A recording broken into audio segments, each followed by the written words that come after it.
আজকে 3 বন্ধু মিলে একটু বেরিয়েছি ঘুরতে। অনেক দিন পর 3 জনে বেরিয়েছি ঘুরতে, খুব ভালো লাগছে। তো আমরা কিন্তু চলে গেছিলাম সোনারপুরের বাজারে বাজার করতে। দেখো এখানে কত সবজি শাক প্রচুর। তো এখান থেকে আমি তো কিছু সেরকম একটা নিইনি, তো আমার বান্ধবীরা ওরা টুকটাক জিনিস কিনেছে। টুকটাক কি অনেকই জিনিস কিনে নিয়েছে, দেখো শুধু প্যাকেট প্যাকেট ভর্তি।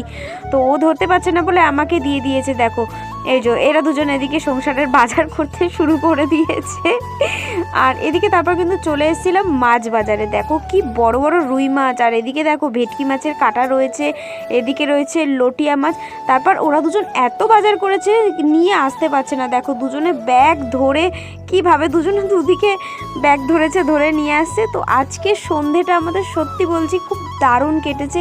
খুব মজা করে কিন্তু আমরা বাজার করছিলাম, কিন্তু মজার মধ্যেও কিন্তু খুব ঠান্ডা ছিল, তোমরা দেখতে পাচ্ছ। এই আজকে সন্ধেটা কিন্তু দারুণ কাটছে।